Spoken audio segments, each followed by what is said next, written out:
வாசிப்புகளான அன்பின் வாழ்த்துக்களை Recording in progress. நம்முடைய பிதாவாகிய தேவன் நம்முடைய வாழ்நாளிலும் ஒரு நாளை மதியப்படுத்தி கொடுத்து அவருடைய உன்னதமான காரியங்களை தியானிக்க முடியாமல் கூட நம் அனைவருக்கும் பெருமை செய்திருக்கிறார். அந்த அடிப்படையிலும் கூட இன்றைய நாளிலும் நம்ம பார்க்கக்கூடிய ஒரு பாடத்தினுடைய தலைப்பு பார்க்கும் பொழுது 1000 வருட அரசாட்சி அப்படிங்கிறதான ஒரு தலைப்பு. பொதுவா நம்ம 1000 வருட அரசாட்சிக்குள்ள என்னென்ன நடக்குதுங்கிறத தான் பாக்குறோம். அப்படி இருக்கும் பொழுது நம்ம ஒவ்வொரு தலைப்பின் கீழாக நம்ம கேட்டோம். அப்படி இருக்கும் பொழுது இப்ப நம்மளுடைய பாடத்தினுடைய தலைப்பே என்னன்னு சொல்லி பார்க்கும்போது 1000 வருட அரசாட்சி. இன்னும் சொல்லணும்னா இந்த ஒரு பாடத்துக்கு 1000 வருட அரசாட்சியில சபையும் முற்பிதாக்களும் என்ன செய்வாங்க அப்படிங்கிறத கூட நம்ம இந்த ஒரு பாடத்தினுடைய தலைப்பை நம்ம என்ன பண்ணலாம்னா எடுத்துக்கலாம். அப்போ இந்த ஒரு பாடத்திற்கு நம்ம ஒரு வசனத்தை மாத்திரம் நம்ம படிக்க ஆரம்பிக்கலாம். படித்து மற்ற காரியங்களுக்குள்ளாக செல்லலாம். படிக்கலாம். 1 சாமுவேலுடைய புஸ்தகம் 18ஆம் அதிகாரம் வசனம் 1 முதல். சரி பிரதர், நீங்க படிக்கிறீங்களா?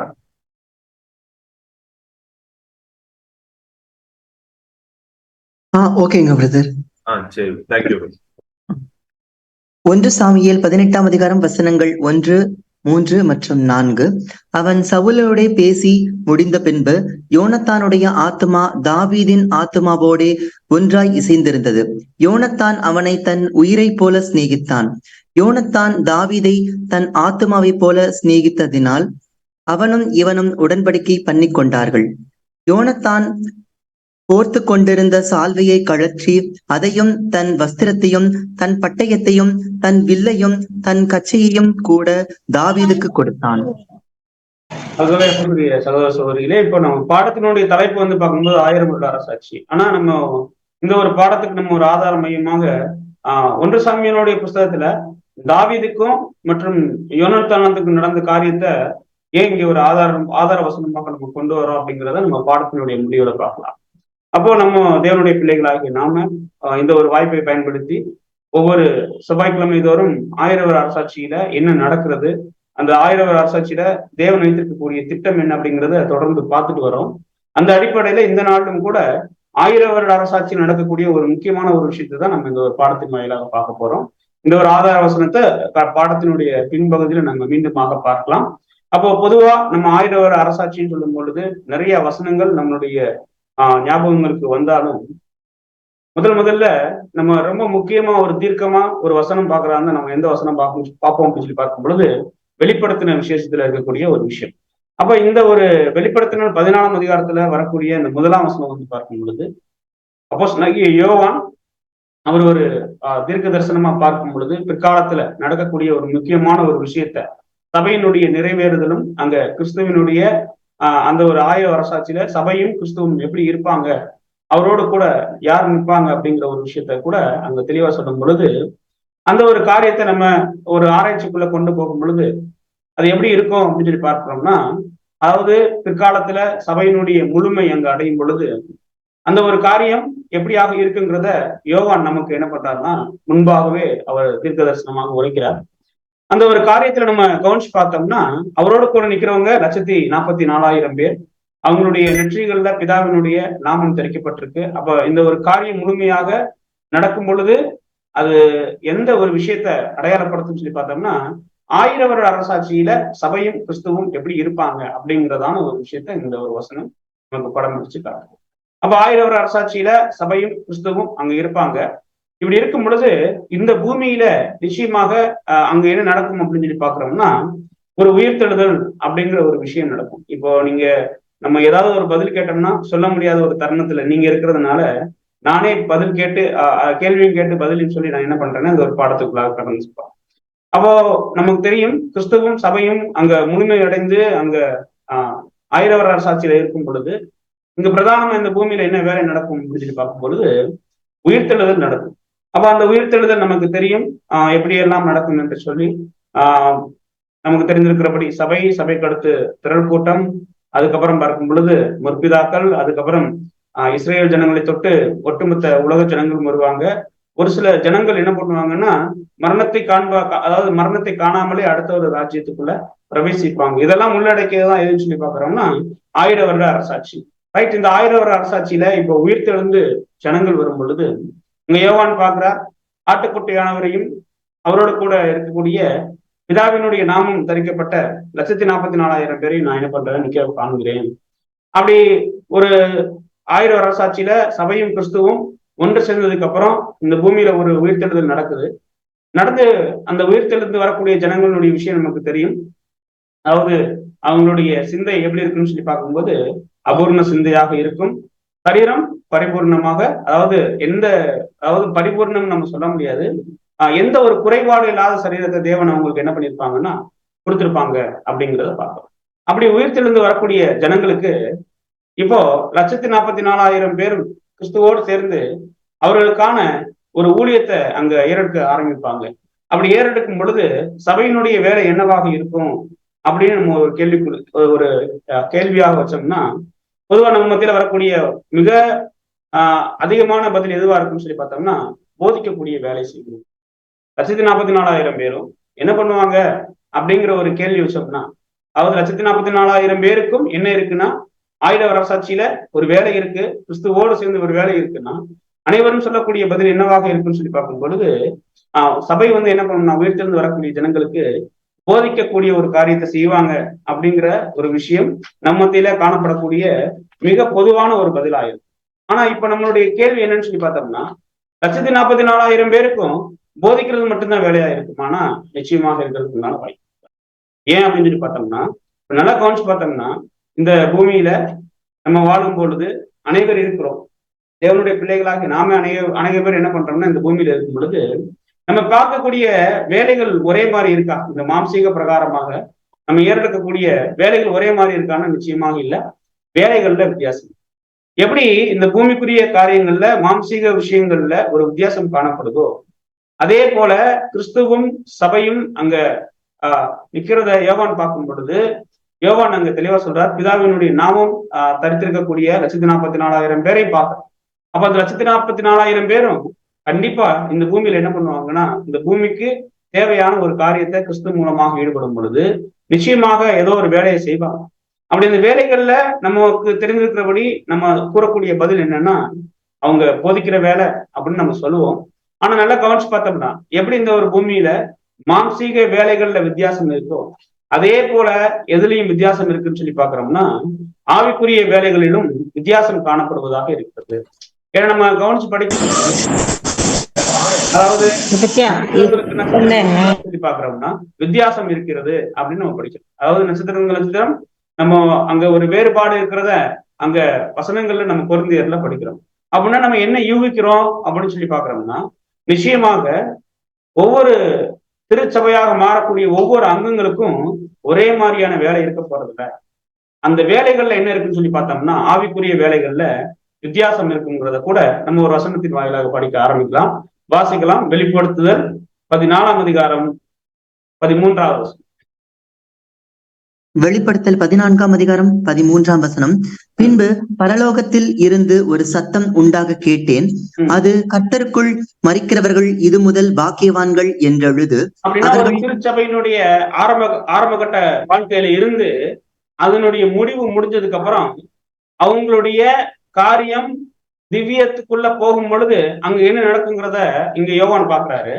அப்படி சொல்லும் போது அவர் சொல்றாரு, பரலோகத்திலிருந்து ஒரு சத்தம் உண்டாக கேட்டேன், அது கர்த்தருக்குள் மரிக்கிறவர்கள் இது முதல் பாக்கியவான்கள் என்று எழுது அப்படின்னு சொன்னதுக்கு அப்புறம் அவர்கள் தங்களுடைய பிரயாசங்களை விட்டொழிந்து இளைப்பாறுவர். ஒரு பெரிய காரியத்தை நிறைவேற்றி வேற ஒரு காரியத்துக்குள்ள போகும் பொழுது இங்கதான் நம்ம கவனிக்கிறோம், ஒவ்வொரு திருச்சபையினுடைய அங்கத்துக்கும் ஒவ்வொரு வேலை இருப்பதாக. அதாவது எங்கே வேலை இருப்பதாகன்னு சொல்லி பாக்குறோம்னா, 1000 வருட அரசாட்சியில வேலை இருப்பதாக நம்ம என்ன பண்றோம்னா பார்க்கணும். அப்படி பார்க்கும் பொழுது இப்ப அந்த வசனம் எவ்வாறு முடிகிறதுன்னு நம்ம படிக்கலாம். படிங்க பிரதர். அவர்கள் தங்கள் பிரயாசங்களை விட்டொழிந்து இளைப்பாறுவார்கள், அவர்களுடைய கிரியைகள் அவர்களோட கூட போம், ஆவி ஆம் என்று திருவுளம் பற்றுகிறது என்று சொல்லிற்று.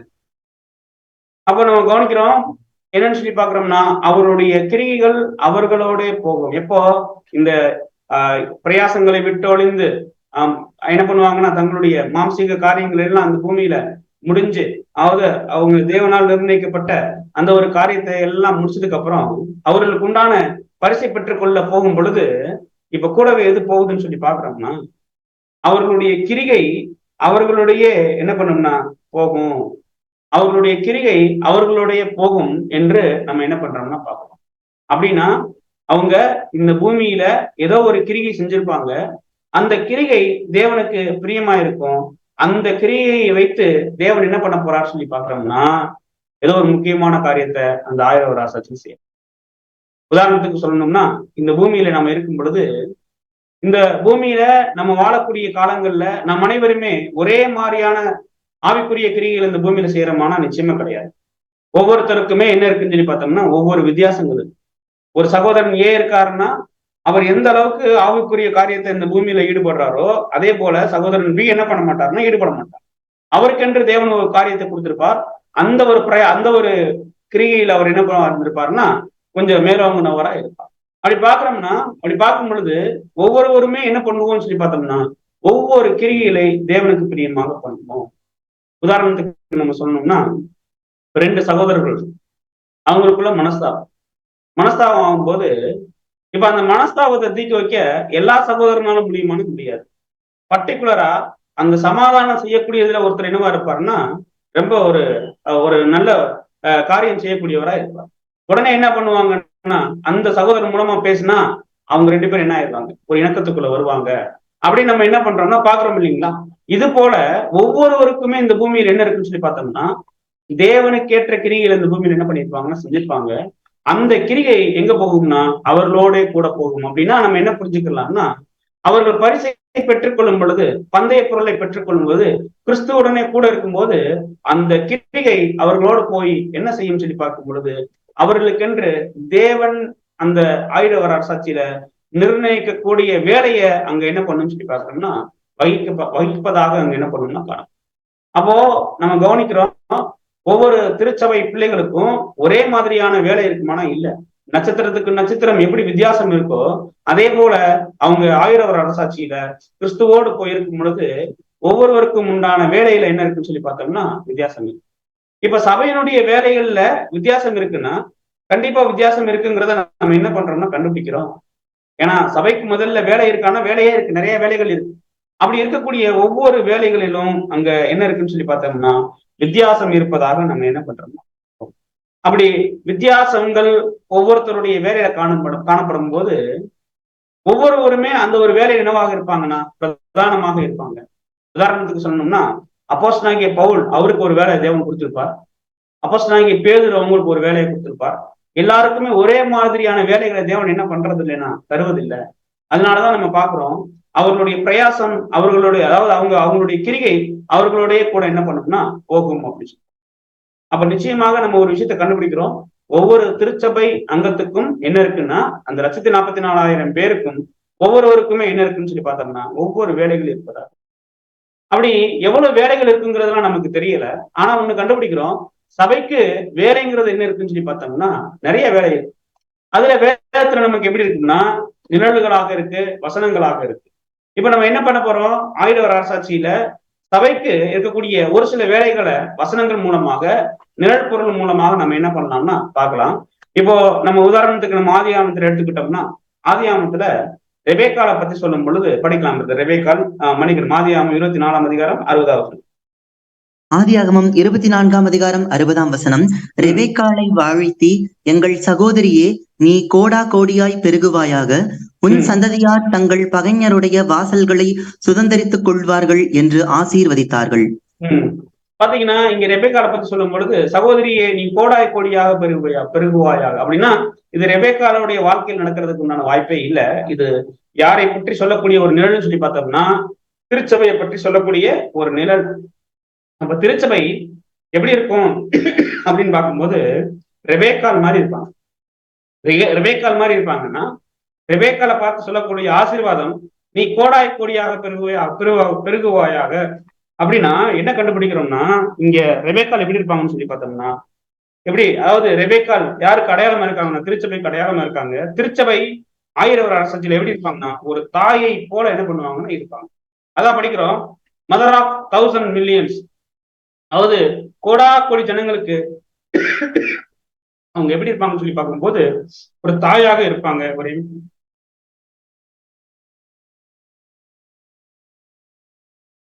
ஒரு தாயை போல அவங்க யார் இருப்பாங்கன்னா இங்க சபை இருக்கிறத நம்ம என்ன பண்றோம்னா சரி. ஒரு தாயை போல சபை இருக்கும்னா எப்படி புரிஞ்சுக்கலாம் அப்படின்னா, இந்த பூமியில இருக்கக்கூடிய ஒரு தாயினுடைய ஸ்தானத்தை எடுத்தோம்னா, அவருடைய தாயினுடைய ஸ்தானம் என்ன அப்படின்னு சொல்லி பார்த்தோம்னா, அந்த தாயினுடைய ஸ்தானம் தன்னுடைய குழந்தைகள் மேல ரொம்ப கவனமா இருக்கிறது. அதாவது எப்படி இருப்பாங்க அப்படின்னு சொல்லி பார்த்தோம்னா, அந்த குழந்தைக்கு எந்த ஒரு ஆபத்தும் வந்துடக்கூடாது, அந்த குழந்தைக்கு எந்த ஒரு கஷ்டமும் வந்துடக்கூடாது, அந்த குழந்தைக்கு தேவையானது எல்லாமே என்ன பண்ணணும்னா நடக்கணும் அப்படிங்கறதெல்லாம் என்ன பண்ணுவாங்கன்னா ரொம்ப கவனமாகவும் பார்ப்பாங்க. இதே போலதான் சபையும் என்ன பண்ணுவோம்னு சொல்லி பார்க்கணும்னா, ஒட்டுமொத்த பூமியையும் தன்னுடைய பிள்ளையாக பார்க்கும். இவங்க ஒரு தாயாக இருந்து ஒவ்வொருவரையும் என்ன பண்ணுவாங்கன்னா கேர் எடுப்பாங்க அப்படிங்கிறத பார்க்கலாம். நல்லா கவனிச்சு பார்த்தோம்னா, ஒரு வீட்டுல ஒரு குழந்தைய பராமரிக்கிறதே எவ்வளவு கஷ்டங்க இல்லைங்களா? அதே நேரத்துல 2 குழந்தைங்க 3 குழந்தைங்க இருந்துச்சுன்னா, அந்த குழந்தைங்களுடைய ஒவ்வொரு குழந்தைங்களுடைய சிந்தையும் வேற மாதிரி இருக்கும். அதே போல ஒவ்வொரு குழந்தையும் வேற மாதிரியான காரியங்களை செய்யும். அப்போ இந்த பூமியில இருக்கக்கூடிய தாய் அந்த மாதிரியான காரியங்களை ஒவ்வொரு குழந்தையும் ஒவ்வொரு மாதிரியாக செயல்படும் பொழுது கோவப்படுவாங்களா அல்லது அவங்கள வெறுத்து ஒதுக்கிடுவாங்களா அப்படின்னா கண்டிப்பா என்ன பண்ண மாட்டாங்கன்னா பண்ணவே மாட்டாங்க. அதாவது இந்த பூமிக்குரிய தாயை சொல்றோம். அப்ப இதே போலதான் சிந்தை அபூர்ணம், சரீரம் பரிபூர்ணமாக இல்லைனாலும் ஒரு சரியான சரீரத்தோட வரக்கூடிய இந்த உலக ஜனங்களை இந்த சபையானது எப்படி பார்க்கும்னா ஒரு குழந்தையை போல பார்க்கும். யாரையும் என்ன பண்ண மாட்டாங்க, எடுத்து ஒதுக்க மாட்டாங்க. யாரையும் என்ன பண்ண மாட்டாங்கன்னா ஒரு கவனம் இல்லாம இருக்க மாட்டாங்க. அந்த அளவுக்கு அவங்க மேல வைக்கக்கூடிய ஒரு மிகப்பெரிய ஒரு உணர்வு கொண்டவங்களாக யார் இருப்பாங்கன்னா சபை இருப்பாங்க. அப்போ நம்ம கவனிக்கிறோம், சபை ஒரு தாயின் ஸ்தானத்துல 1000 வருட அரசாட்சியில் இருக்கும் பொழுது அது எப்ப நடக்கும் அப்படிங்கறத நம்ம வெளிப்படுத்துற விசேஷத்துல நம்ம அந்த வசனங்கள்ல படிச்சோம். என்ன படிச்சோம் அப்படின்னா 14ஆம் அதிகாரம் 13ஆம் வசனம் படிக்கும் பொழுது அவர்களுடைய கிரியை கூட போகும்.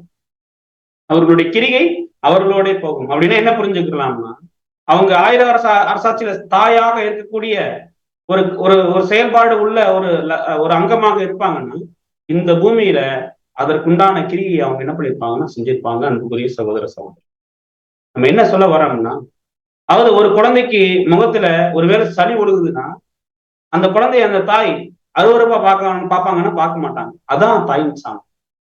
அப்போ அவங்களுடைய கிரிகை கூடவே போகும்னா நம்ம எவ்வாறு புரிஞ்சுக்கலாம்னா, நாம இந்த பூமியில இருக்கும் பொழுது தேவன் என்ன காரியத்தை நம்ம கையில கொடுத்துருக்காருன்னா, நிறைய நேரங்கள்ல நிறைய ரோல் நம்ம என்ன பண்ணணும்னா இந்த பூமியிலேயே எடுத்து அந்த ஒரு காரியத்துல பயிற்றுவிக்கப்பட வேண்டும். அதை தேவன் விரும்புகிறார்.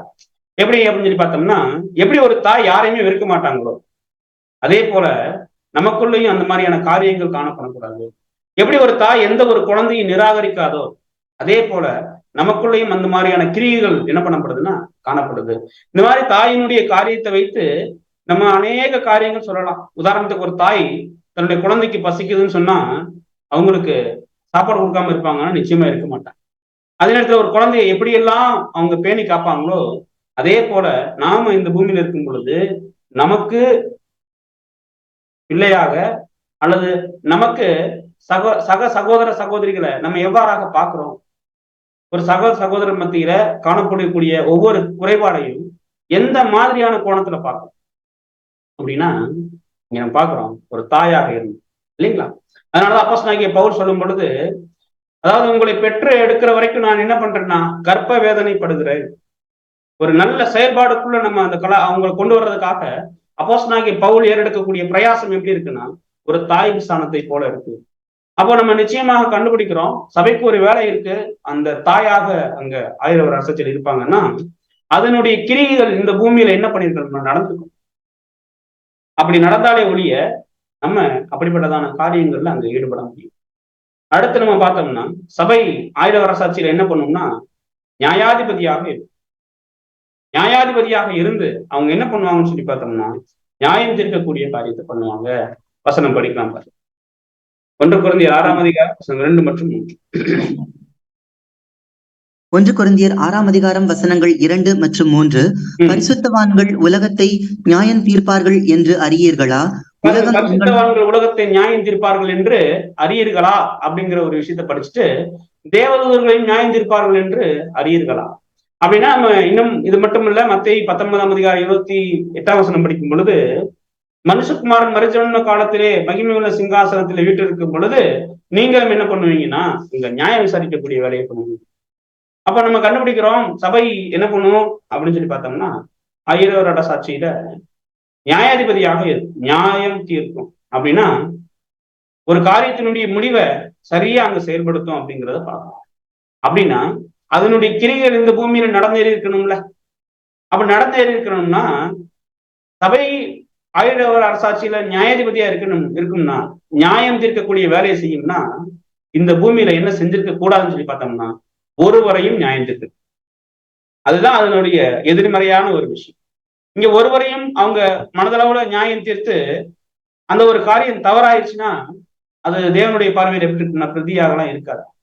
ஏன்னா நம்ம வசனம் படிக்கிறோம் எப்படின்னு சொல்லி பார்க்கும் பொழுது, கர்த்தர் வருமானமும் நீங்கள் காலத்துக்கு முன்னே யாத ஒன்றை கொடுத்து நீங்க என்ன பண்ணாதீங்க, தீர்ப்பு சொல்லாதீங்க. ஏன்னா இங்க இருக்கக்கூடிய எல்லாரும் எதுலதான் இருக்கும்னா அபூரணத்திலிருந்து பரிபூரணத்தை நோக்கி போயிட்டு இருக்கிறதுனால நம்ம ஒருவரையும் என்ன பண்ணிடக்கூடாதுன்னா நியாயம் தீர்த்திடக்கூடாது.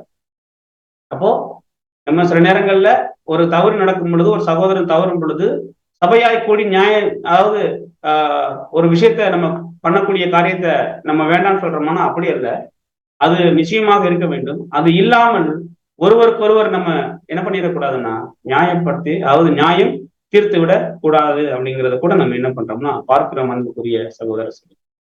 அப்ப சுவிசேஷ யுகத்துல சபை என்ன பண்ணும்னா நியாயாதிபதியாக இருக்கும்னா இப்போ அவங்க என்ன பண்ணிடக்கூடாதுன்னா ஒருவரையும் நியாயம் தீர்த்திடக்கூடாது. ஏன்னா அவர்களுடைய கிரிகை அவர்களோட என்ன பண்ணுன்னு சொல்லி பார்த்தோம்னா போகும் அப்படிங்கிறத நம்ம பார்க்கணும். அப்போ நிச்சயமாகவே சபையினுடைய இன்னொரு வேலை எப்படி இருக்குன்னு சொல்லி பார்த்தோம்னா நியாயம் தீர்க்கக்கூடிய வேலையாக. அடுத்து சபை ராஜ்யத்துல எப்படி இருக்கும் அப்படின்னு சொல்லி பார்த்தோம்னா மத்தியஸ்தலராக இருக்கும். ஒருவேளை உங்களுக்கு ஒரு கேள்வி வரலாம், மத்தியஸ்தர் யாருன்னு சொல்லி பார்த்தோம்னா ஆண்டவராகி இயேசு கிறிஸ்து தானே. ஏன்னா வசனம் படிக்கிறோம் 1 தீமோத்தேயு 2ஆம் அதிகாரம் 5ஆம் வசனத்தை படிக்கும் பொழுது தேவனுக்கும் மனுஷருக்கும் மத்தியஸ்தர் ஒருவரே, அது ஆண்டவராகி இயேசு கிறிஸ்து. ஆனா சபை அங்க ராஜ்யத்துல கிறிஸ்துவோடு இருக்கும் பொழுது கிறிஸ்துவுக்குள் இருக்கிறதுனால அவங்க என்ன பண்ணுவாங்கன்னா மத்தியஸ்த ஊழியம் பண்ணுவாங்க. வசனம் படிக்கலாம் 2 கொரிந்தியர் 3ஆம் அதிகாரம் 6ஆம் வசனம்.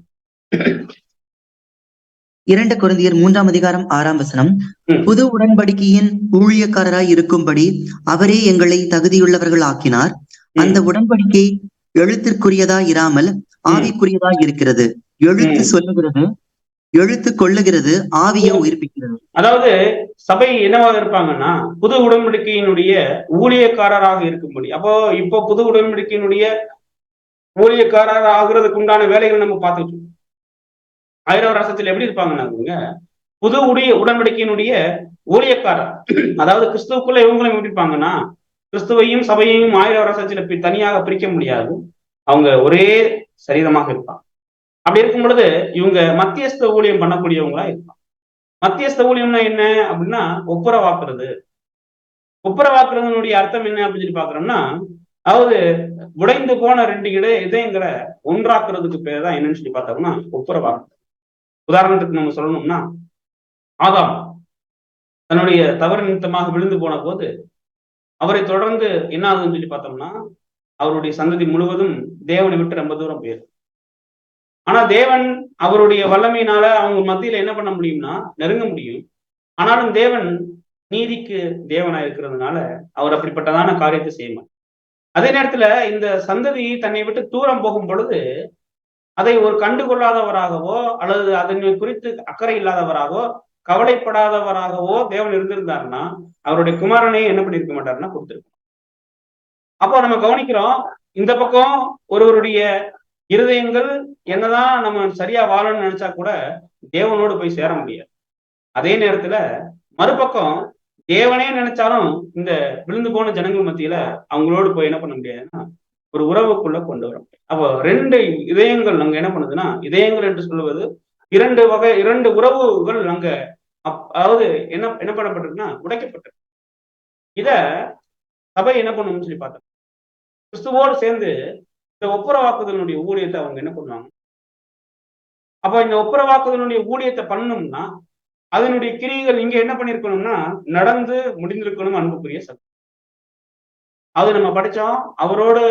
அவர்களோடு கூட அவர்களுடைய கிரியை கூட போகும்னா அப்போ ஒப்புரவாக்குதலினுடைய ஊழியம் சபைக்கு எங்க இருக்குன்னு சொல்லி பார்த்தோம்னா ராஜ்யத்துல இருக்குன்னா அதனுடைய கிரிகைகள் இந்த பூமியில என்ன பண்ணிருக்கணும், நடந்திருக்கணும் இல்லையா? அப்ப நம்ம கண்டுபிடிக்கிறோம் இந்த பூமியில இருக்கும் பொழுது நம்முடைய சக சகோதரர்கள் மத்தியில நம்ம எந்த அளவுக்கு அவங்களோட ஒப்புரவாகி இருக்கும். சில நேரங்கள்ல நம்ம என்ன ஆயிருக்க மாட்டோம்னு சொல்லி பார்த்தோம்னா ஒப்புரவே ஆயிருக்க மாட்டோம். ஏதோ ஒரு பகை, ஏதோ ஒரு கசப்பு, ஏதோ ஒரு பொறாமை அந்த சகோதரன் மேலே சகோதரி மேலேயே அல்லது அவங்களுக்குள்ள பெரிய ஒரு மனத்தாங்கல் இருந்துகிட்டே இருக்கு. இப்படி இருக்கும்போது இங்கேயே இவங்களுக்குள்ள ஒரு ஒப்புரவாகுதல் நடக்கலைன்னா அதனுடைய கிரிகைகள் தான் எங்க கூட போகும்னு பார்க்கிறோம். அப்ப அவங்களுடைய காரியங்கள் எப்படி நடக்கும் அன்புக்குரிய? அப்ப நம்ம கண்டுபிடிக்கிறோம் அதனுடைய கிரிகைகள் கூட போகணும்னா அதனுடைய காரியங்கள் என்ன பண்ணிருக்கணும்னா இந்த பூமியில என்ன பண்ணிருக்கு, நடந்து நிறைவேறி. அதனாலதான் நம்ம ஆண்டவராக இயேசு கிறிஸ்து அவங்க சொல்லும் பொழுது மத்திய 5:9 சொல்லும் போது சமாதானம் பண்ணுகிறவர்கள் பாக்கியவான்கள், அவங்க தேவனுடைய புத்திரர் எண்ணப்படுவாங்க அப்படிங்கிறதான ஒரு. அப்போ நமக்கு தெரிந்து சில நேரங்கள்ல சக சகோதரர்கள் மத்தியில சக சகோதரிகள் மத்தியில இந்த ஒரு ஒப்புரவாகுதனுடைய காரியத்துல ரொம்ப குறைபாடு இருக்கும். மன்னிச்சிருக்க மாட்டோம், ஏதோ ஒரு வகையில அவங்க காயப்படுத்திருப்பாங்க, அந்த காயம் தங்களுடைய மனசுக்குள்ளேயே இருக்கும். இப்படி இருக்கும் பொழுது இந்த ஒரு கசப்பான அனுபவத்தோடு அங்கு ராஜ்யத்துல ஒப்புரவாக்குதலுடைய ஊழியங்கள் பண்ண முடியுமான வாய்ப்பே இல்லை. அதான் நம்ம படிக்கிறோம் அதனுடைய கிரிகைகள் கூட போகும். சில சகோதர சகோதரிகள் இருப்பாங்க, அவங்க என்ன பண்ணுவாங்க, தங்களுக்குள்ள அந்த 2 சகோதரர் மத்தியில என்ன இருக்கும்னா கசப்புகள் இருக்கும். இந்த கசப்புகளோடு இவங்க என்ன பண்ண முடியாதுன்னா மெமோரியல் அனுசரிக்க முடியாது. அப்படிப்பட்ட நேரத்துல அவங்க என்ன பண்ணுவாங்கன்னா ஒரு குரூப்லயோ அல்லது அதாவது எப்படி சொல்லி பாக்குறோம்னா அவங்க ஒரு மெசேஜ் மாத்திரம் போட்டு விட்டுக்குவாங்க, வாட்ஸ்அப்ல போட்டு விட்டுட்டு அவங்களுக்குள்ள அல்லது தொடர்பு கொண்டு நான் ஏதாவது தவறு பண்ணியிருந்தா என்ன பண்ணிருங்க, மன்னிச்சிருங்க. இப்படிப்பட்டதான காரியங்கள் எல்லாம் பேசுவதற்கு அல்லது நடைமுறைப்படுத்துவதற்கு சரியா இருக்கும். ஆனா அது தாங்களே அது ஏமாத்தக்கூடிய ஒரு காரியமா இருக்கு. ஏன்னா வசனம் ரொம்ப தெளிவா இருக்கு, அவருடைய பிரயாசங்களை விட்டு ஒளிந்து அவங்க இளைப்பாறுவாங்க. அப்படி இளைப்பாறும் பொழுது அவர்களுடைய கிரிகை அவர்களோடு போகும். இந்த பூமியில நாம் எதை விதைக்கிறோமோ அதை நம்ம சரியா விதைத்திருந்தோம்னா அதனுடைய பலனை 1000 வருட அரசாட்சியில சபையை அறுவடை பண்ணும். ஆகவே நம்ம அன்புக்குரிய சகோதர சகோதரிகளே மத்தியஸ்த ஊழியம் பண்ணுகிறவர்களாக இந்த சபை என்ன பண்ணுவாங்கன்னா காணப்படுவாங்க. அடுத்து சபை ராஜ்யத்துல என்னவாக இருப்பாங்கன்னா ஆசாரியனாக இருப்பாங்க. அதான் நம்ம வசனம் படிக்கிறோம், எங்கள் தேவனுக்கு முன்பாக எங்களை ராஜாக்களும் ஆசாரியருமாய் ஆக்கி நாங்கள் பூமியிலே அரசாளுவோம் என்று புதுப்பாட்டை பாடினார்கள் அப்படிங்கிறது பார்க்கிறோம். அப்போ 1000 வருட அரசாட்சியில சபை எப்படி இருக்கும்னா கிறிஸ்துவோடு சேர்ந்து ஆசாரிய ஊழியம். ரைட்.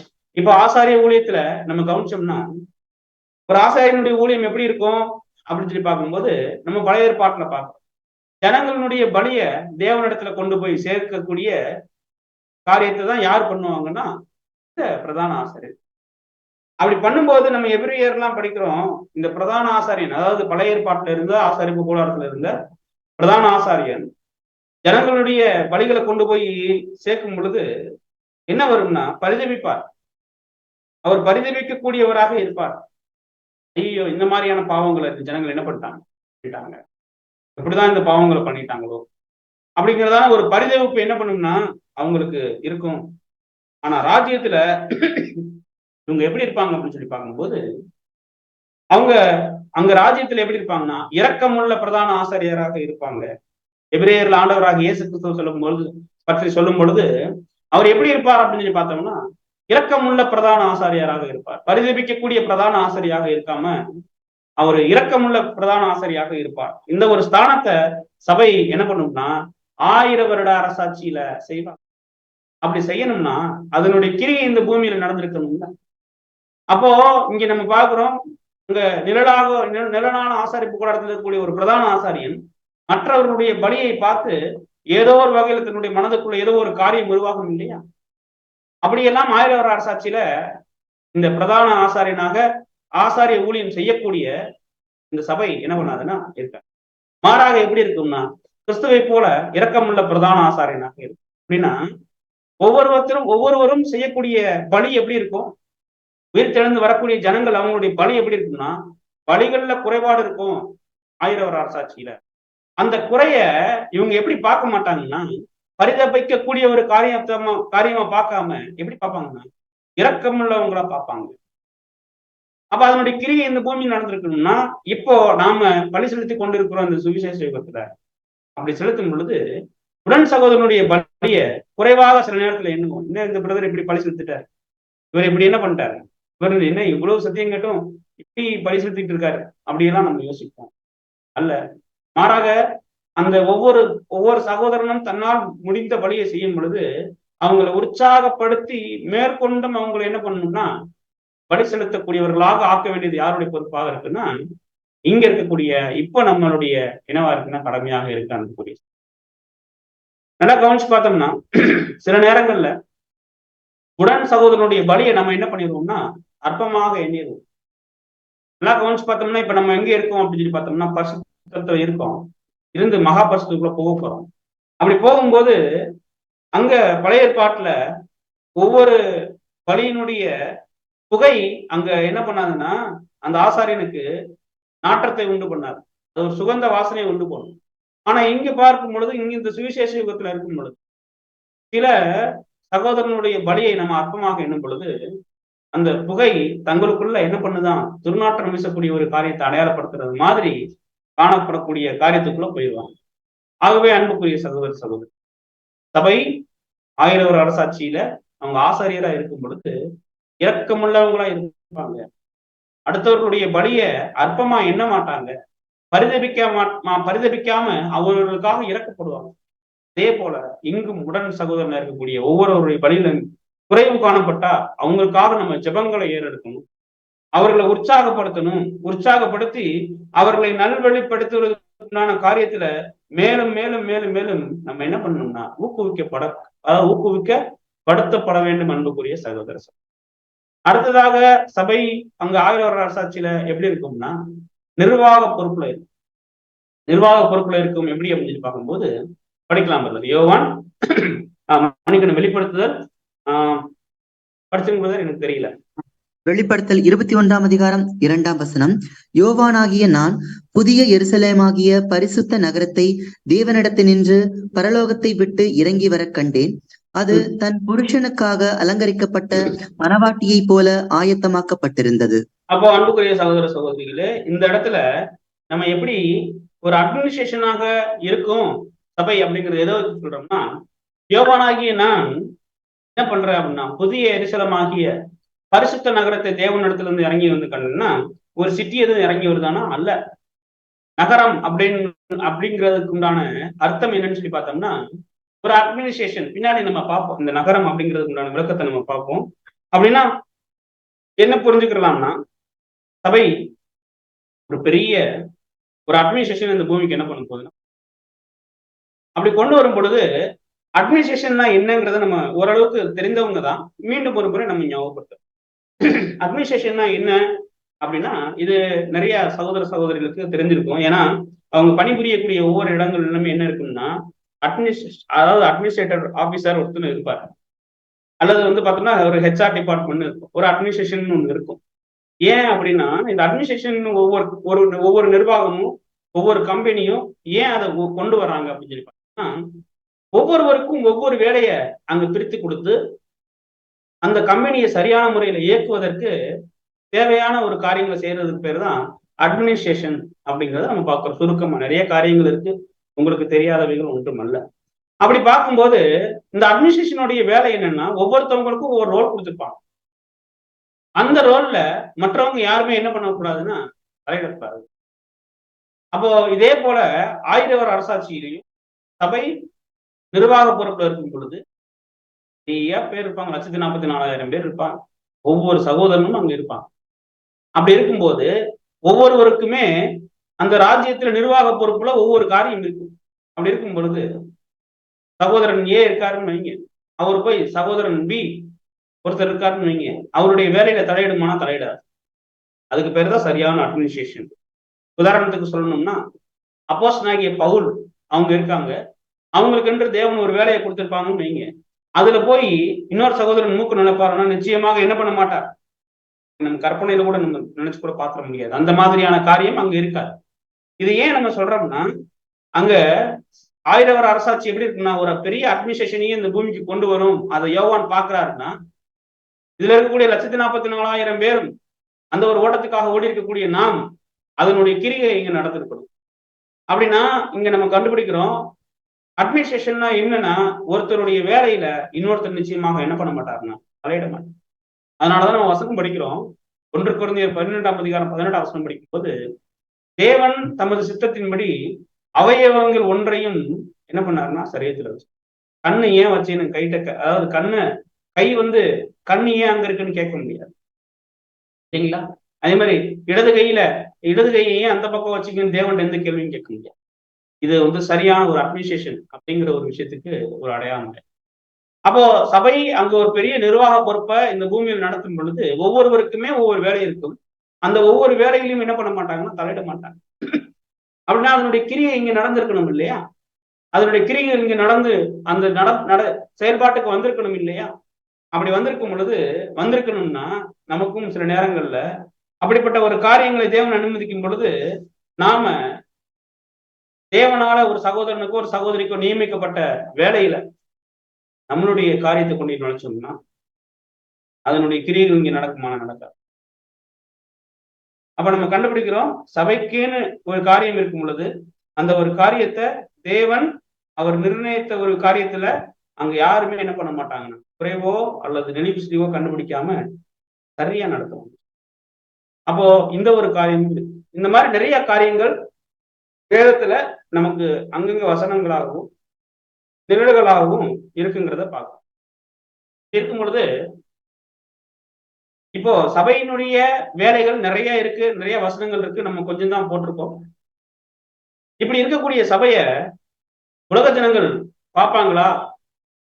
சபையும் கிறிஸ்துவும் சபையும் ஜனங்களுடைய கண்ணுக்கு புலப்படுவாங்கன்னா புலப்பட மாட்டான். அதுதான் நம்ம வசனம் படிக்கலாம். யோவான் 14ஆம் அதிகாரம் 19வது. யோவான் 14ஆம் அதிகாரம் 19ஆம் வசனம், இன்னும் கொஞ்ச காலத்திலே உலகம் என்னை காணாது, நீங்களோ என்னை காண்பீர்கள், நான் பிழைக்கிறபடியினால் நீங்கள் பிழைப்பீர்கள். பாருங்க, இது அங்க அன்றைக்கு சொல்லப்பட்ட ஒரு காரியம். அது 1000 அரசாட்சிக்கு ஒரு நிழலா இருக்கு. என்னன்னா, இன்னும் கொஞ்ச காலத்துல உலகம் என்னை காணாது. ஆண்டவராக இயேசு கிறிஸ்து அவங்க சொல்லிட்டு போனாங்க முதலாம் வருகையில. இப்ப நான் மாம்சத்துல இருக்கேன், நான் பரமேறி போனதுக்கு அப்புறம் யாருமே என்ன பண்ண முடியாது, பார்க்க முடியாது. அந்த 40 நாள் அளவும் நீங்க பார்ப்பீங்க. அதுக்கப்புறம் வேற யாருமே என்ன பண்ண முடியாதுன்னா பார்க்க முடியாது. அப்படின்னா கண்டிப்பா என்ன ஒரு விஷயம்னா, சபையும் கிறிஸ்துவும் யாருடைய கண்ணுக்கும் என்ன பண்ண மாட்டாங்கன்னா புலப்பட மாட்டாங்க 1000 அரசாட்சி. அப்போ புலப்பட மாட்டாங்கன்னா சபையினுடைய முழு திட்டங்களையும் ஜனங்களுக்கு கொண்டு போய் சேர்ப்பது யார் அப்படிங்கிற ஒரு கேள்வி வச்சோம்னா உங்க அனைவருடைய பதில் என்னவா இருக்குன்னா முற்பிதாக்கள் அப்படின்னு நம்ம சொல்லுவோம். உண்மைதான், முற்பிதாக்கள் தான் கொண்டு போய் சேர்ப்பாங்க. கரெக்டு. முற்பிதாக்களுக்கு இப்ப வேலை சபை சொல்லணும் இல்லையா? சபை சொல்லணும்னா இந்த முற்பிதாக்கள் எப்படி வருவாங்க அல்லது இவங்களுடைய காரியம் எப்படி இருக்கும் அப்படிங்கிறத நான் படிக்கலாம். எபிரேயர் 12ஆம் அதிகாரம் வசனம் 22, 23. எபிரேயர் 12ஆம் அதிகாரம் வசனங்கள் 22 மற்றும் 23. நீங்களோ சீயோன் மலையினிடத்திற்கும் ஜீவனுள்ள தேவனுடைய நகரமாகிய பரம எருசலேமினிடத்திற்கும் 1000-10,000 தேவ தூதர்களிடத்திற்கும் பரலோகத்தில் பேரெழுதியிருக்கிற முதற் பேரானவர்களின் சர்வ சங்கமாகிய சபையினிடத்திற்கும் யாவருக்கும் நியாயாதிபதியாகிய தேவனிடத்திற்கும் பூரணராக்கப்பட்ட நீதிமான்களுடைய ஆவிகளினிடத்திற்கும். பாத்தீங்கன்னா இங்க ஒரு விஷயம் காணப்படுது. இது எங்க நடக்கக்கூடிய விஷயம், எப்ப நடக்கக்கூடிய விஷயங்கிறது நமக்கு தெரிஞ்சிருக்கும். நம்ம ஏற்கனவே படிச்சிருக்கோம். என்னன்னா, பரலோகத்தில் பேரெழுதிருக்கக்கூடிய முதற் பேரானவர்கள் திருச்சபை. அவங்கதான் சர்வ சங்கமாகிய சபைன்னு சொல்லி பாக்குறோம். இவங்க எங்க, அதாவது இந்த ஒரு காரியத்தை இது பண்ணும்போது யாவருக்கும் நியாயாதிபதியாகிய தேவனிடத்திற்கும் பூரணமாக்கப்பட்ட நீதிமான்களுடைய ஆவிகளிடத்திற்கும். அப்படின்னா இங்க பூரணமாக்கப்பட்ட நீதிமான்களுடைய ஆவி யாருன்னு சொல்லி பாக்குறோம்னா அவங்க பூரணமாக்கப்பட்ட நீதிமான்களாகிய மனிதர்கள் தான் அங்க சொல்லப்படுறது. என்ன பார்த்தோம்னா பூரணமாக்கப்பட்ட நீதிமான்கள். ஏன்னா சபை இந்த பூமியில என்னவா இருக்காது. அது திருச்சபை எங்க இருக்குன்னு சொல்லி பார்த்தோம்னா கிறிஸ்துவோட இருக்கும். அப்ப இந்த பூரணமாக்கப்பட்ட நீதிமான்கள் யாரும் சொல்லி பாக்குறோம்னா தங்களுடைய வேலைகள்ல ஏற்கனவே முடிச்சு வேலைய சரியா செஞ்சு பரிசை பெற்றுக்கொள்ளக்கூடிய இவங்கதான் யாரும் சொல்லி பாக்குறோம்னா முற்பிதாக்கள் அப்படிங்கிறத பார்க்கணும். அதான் பூரணமாக்கப்பட்ட நீதிமான்களுடைய ஆவி அப்போ இந்த முற்பிதாக்கள் அவங்க எந்திரிச்சு வரும் பொழுது அவங்களுடைய ஜீவ உரிமை எப்படி இருக்கும் அப்படின்னு சொல்லி பாக்குறோம்னா, சிந்தையும் பரிபூர்ணமா இருக்கும், சரீரமும் பரிபூர்ணமா இருக்கும். இப்ப நம்ம இந்த காரியம் எல்லாம் எதுக்காக பார்த்துட்டு இருக்கோம்னா, சபையினுடைய வேலைகள் நிறைய பார்ப்போம். இந்த நிறைய வேலைகளை யார் மூலமா சபை செய்ய போகுது அல்லது கிறிஸ்து செய்ய போறாங்கன்னா, முற்பிதாக்கள் மூலமா செய்ய போறாங்க. அப்படின்னா அந்த முற்பிதாக்கள் மூலமா செய்ய போறாங்கன்னா எப்படி செய்ய போறாங்க அப்படிங்கிறத பாக்குறதுக்காக தான் இதை பார்த்துட்டு. அப்படி பார்க்கணும்னா, எப்படி உலக ஜனங்கள் சரீரம் ஒரு சரியான சரீரமா இருக்கும், அது பரிபூர்ண சரீரம் சொல்ல முடியாது. அதே நேரத்தில் சிந்தை அபூர்ணமாயிருக்கும். ஆனா இந்த முற்பிதாக்கள் அவங்க எழுந்து வரும்போது அவங்களுடைய ஜீவ உரிமை எப்படி இருக்குன்னு சொல்லி பாக்குறோம்னா, ஜீவ உரிமை எப்படி இருக்கும்னு சொல்லி பார்த்தா, சிந்தையும் பரிபூர்ணமும் சரீரமும் பரிபூர்ணம். சிந்தையும் பரிபூர்ணமா இருக்கும், சரீரமும் பரிபூர்ணமா இருக்கும். அப்படி இருக்கும் பொழுது இவங்க எந்த ஜீவன்ல இருப்பாங்கன்னா, நித்திய ஜீவன்ல என்ன பண்ணுவாங்கன்னு இருப்பாங்க. இப்போ நித்திய ஜீவன்ல இருப்பாங்க. ஆனா எப்படி இருப்பாங்கன்னு சொல்லி பார்த்தோம்னா, நிபந்தனையினுடைய அடிப்படையில தான் யார் இருப்பாங்கன்னு சொல்லி பார்த்தோம்னா இந்த முற்பிதாக்கள் இருப்பாங்க. இப்ப உயிர்த்தெழுந்து வரக்கூடிய முற்பிதாக்கள், பூரணமாக்கப்பட்ட நீதிமான்களுடைய ஆவி, அவங்க எப்படி இருப்பாங்கன்னா நித்திய ஜீவன்ல இருப்பாங்க. ஆனா நிபந்தனையின் அடிப்படையில் இருப்பாங்க. ஏதோ ஒரு தவறும் பட்சத்துல அவங்களிடமிருந்து நித்திய ஜீவன் எடுத்துக்கொள்ளப்படும். உதாரணத்துக்கு ஆதாம். இந்த ஒரு நிலைமையில தான் எல்லா முற்பிதாக்களுமே என்ன பண்ணுவாங்க. உதாரணத்துக்கு ஆபிரகாமும் எழுந்து வருவார் இல்லைங்களா? இப்படி ஆபிரகாமும் எழுந்து வருவார். இவரிடமிருந்து இவர் மூலமாகத்தான், இவர் மட்டுமில்ல இவரை போன்ற முற்பிதாக்கள் எல்லாரும் எழுந்து வரும் பொழுது இவர்கள் மூலமாத்தான் சபை தாயாக இருக்கிறது, சபை நியாயம் இருக்கிறது, சபை மத்தியஸ்தர ஊழியம் பண்றது, சபை இன்னும் செய்யக்கூடிய அந்த நிர்வாக பொறுப்பு எல்லாமே இவர்கள் மூலமா தான் இந்த பூமியில் நடக்கும். அப்படின்னா இவர்களுக்கு சபை இந்த பூமியில செய்ய வேண்டிய வேலைகளை இவங்களுக்கு கற்பிக்கணும் இல்லையா? அல்லது இவங்களுக்கு சொல்லிக் கொடுக்கணும் இல்லையா? ஒருவேளை இப்போ உதாரணத்துக்கு ஆபிரகாம் முற்பிதாவாகிய ஆபிரகாம் எந்திரிச்சு வராங்க உயிர்த்தெழுதல். அவங்களுக்கு இந்த பூமியில நம்ம சபை செய்யக்கூடிய வேலையை சொல்லணும்னா அதை சொல்லும் போது அவர் ஏற்றுக்கொள்வாரா அப்படிங்கிற ஒரு கேள்வி வச்சோம்னா, ஒருவேளை நீங்க முன்பாக இருந்தீங்கன்னா அநேக பதில்கள் வர்றதுக்கு உண்டான வாய்ப்பு இருக்கு. ஒருவேளை ஏற்றுக்கொள்வார் அப்படின்னு நம்ம சொல்லலாம். நல்லா கவனிச்சோம்னா இவருடைய சிந்தை என்னன்னு சொல்லி பார்த்தோம்னா பரிபூர்ணம், சரீரமும் பரிபூர்ணம். இத மனசுல வச்சுக்கலாம். இப்ப ஆபிரகாம் அவர்கிட்ட சபை வேலையை சொல்லும் போது அதை எப்படி ஏற்றுக்கொள்வார்? இப்ப நம்மளுடைய கேள்வி என்ன வரும்னா, தேவன் அவருக்கு சொல்லுவாரு அப்படின்னு ஒரு பதில் வரலாம், அல்லது கிறிஸ்து சொன்னா உடனே ஏற்றுக்கொள்வாங்க அப்படிங்கிற ஒரு பதில் கூட நமக்கு வரலாம். ஆனா இப்ப நம்மளுடைய கேள்வி என்னன்னா, தேவன் ஆபிரகாம்கிட்ட பேச மாட்டார். ஏன் அப்படின்னா, அங்க மத்தியஸ்த ஊழியம் பண்றது யாருன்னு சொல்லி பாக்குறோம்னா, உயிர்த்தெழுந்து வரக்கூடிய ஒவ்வொருவருக்குமே மத்தியஸ்த ஊழியம் பண்ண போறவங்க யாருன்னு சொல்லி பார்த்தோம்னா ஆண்டவராகிய இயேசு கிறிஸ்துவும் சபையும் தான். நம்ம ஏற்கனவே பார்த்தோம் மத்தியஸ்த ஊழியம்னா என்ன, 2 பிரிவு, அதுக்கிடையில அந்த பணியை செய்யக்கூடிய ஒரு உட்பிரிவு, அதான் பாக்குறோம் மத்தியஸ்தம். அப்படின்னா இப்போ ஆபிரகாம் தேவனுடைய சிநேகிதன் என்று அழைக்கப்பட்டாலுமே அந்த 1000 வருட அரசாட்சியில தேவன் ஆபிரகாமோடு டைரக்டா பேச மாட்டார், தேவனும் பேச மாட்டார். கிறிஸ்துவை குறித்து ஏற்கனவே இவருக்கு தெரியுமா அப்படின்னா முழுமையாக தெரியாது, ஓரளவுக்கு தெரியும். 1000 வருட அரசாட்சி குறித்து தெரியுமானா தெரியும். நாம் அறிந்திருக்கிறபடி முழுமையாக அறியலைனாலும், ஆனா ஒரு விசேஷித்த விதத்துல யார் அறிந்து வச்சிருந்தாங்கன்னா ஆபிரகாம் என்ன பண்ணாங்கன்னா அறிந்து வச்சிருந்தாங்க. அதாவது எப்படின்னு சொல்லி பாக்குறோம்னா எபிரேயர்ல நம்ம படிக்கிறோம். எபிரேயர் 11ஆம் அதிகாரம் 10ஆம் வசனம். எபிரேயர் 11ஆம் அதிகாரம் 10ஆம் வசனம். ஏனெனில் தேவன் தாமே கட்டி உண்டாக்கின அஸ்திபாரங்கள் உள்ள நகரத்துக்கு அவன் காத்திருந்தான். பாருங்க, தேவன் தாமே உண்டாக்கின அஸ்திபாரம் உள்ள நகரத்துக்கு யார் காத்திருந்தாருன்னா ஆபிரகாம் காத்திருந்தார். அப்ப நம்ம ஏற்கனவே நகரத்துக்கு உண்டான விளக்கம் பார்த்தோம், அது அட்மினிஸ்ட்ரேஷன். ஏன்னா நம்மளுடைய மூத்த சகோதரர் ரசல்பிரதாம் கொடுக்கும் பொழுது, முற்பிதாக்கள் பற்றின புஸ்தகத்தை கொடுக்கும் பொழுது, ஆபிரகாம் ஒருவேளை பாலஸ்தீன தேசத்துல வசிக்கும் போது ஒரு புதிய நகரத்தை தேவன் தனக்கு காண்பிப்பார் என்று எதிர்பார்க்கல அப்படின்னு எழுதுறாங்க. அப்புறம் முத்துக்கள் பதித்த ஒரு எருசலேம் படத்திலிருந்து வரும் என்று தேவன் யாருக்கு வெளிப்படுத்தலன்னா ஆபிரகாமுக்கும் வெளிப்படுத்தல. அப்படின்னா நகரம் என்பது என்ன அப்படின்னா ஒரு அரசாங்கம். அந்த அரசாங்கம் மேசியா மூலமாகத்தான் வரும். அந்த அரசாங்கத்துக்காக ஆபிரகாம் எதிர்நோக்கி இருந்தார் அப்படிங்கிறது தான் அங்க சகோதரர் சொல்லி. இப்ப நமக்கு என்ன கேள்வி வருதுன்னா, எப்படி 1000 வருட அரசாட்சி ஒரு அரசாங்கம், அந்த அரசாங்கம் மேசியா மூலம் வருங்கிறத எப்படி ஆபிரகாமுக்கு தெரியும்?